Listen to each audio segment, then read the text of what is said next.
מגלים עוד דבר. לפני המהפכה האסלאמית של 1979, איראן הייתה מדינה מודרנית יחסית במזרח התיכון. המדינה נשלטה על ידי השאה מוחמד רזה פהלווי. השאה הכניסה להפוך את איראן למדינה מודרנית יותר, עם אוניברסיטאות, תעשייה וקשרים עם המערב. הפערים הכלכליים בלתי נסבלים. השלטון עושה אין חופש. תסתכל על סביבתך. אבל רבים באיראן כעסו על השלטון בגלל פערים כלכליים, צנזורה וחוסר חופש פוליטי. בשנות ה-70 התקיימו הפגנות גדולות נגד השאה.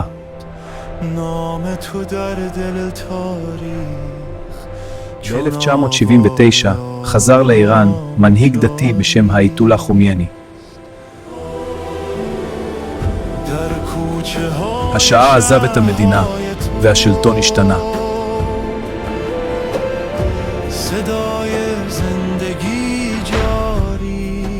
בינואר 1979 עזב השאה את איראן. מיליוני אנשים יצאו לרחובות כאשר האייתולה חומייני חזר לאיראן. איראן הפכה לרפובליקה אסלאמית, מדינה שבה הדת משפיעה על השלטון.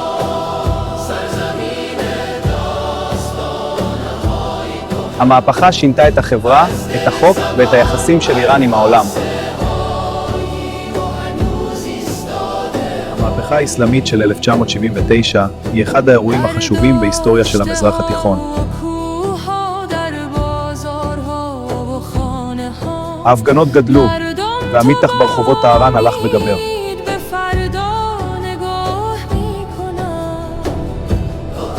המהפכה שינתה את מערכת השלטון ואת החברה באיראן. המהפכה הביאה חוקים חדשים שהשפיעו גם על הלבוש ועל החיים היומיומיים.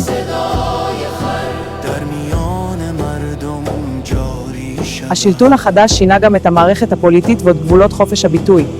זה נכון, אבל חייבים להגיב בזהירות. המהפכה שינתה גם את היחסים של איראן עם מדינות רבות בעולם. עד המהפכה היו לאיראן ולמדינת ישראל קשר חם מאוד.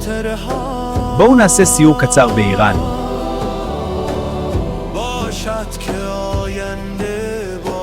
כן, בואו נראה הכל. טהרן היא עיר גדולה ומודרנית ומיליוני תושבים.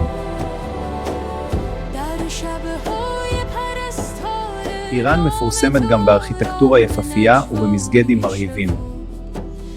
לפני אלפי שנים הייתה כאן אימפריה פרסית גדולה, זאת פרספוליס. חלקים גדולים מאיראן מכוסים במדבריות עצומים. הבאזרים המסורתיים הם מרכז חשוב למסחר ולתרבות.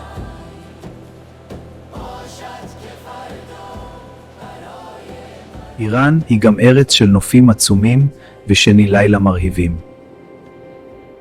איראן היא מדינה עם היסטוריה עתיקה, תרבות עשירה ושינויים רבים לאורך השנים. לאורך אלפי שנים נבנו כאן ערים, גשרים ומבנים מרהיבים. האם מהפכות תמיד משפרות את חיי האנשים?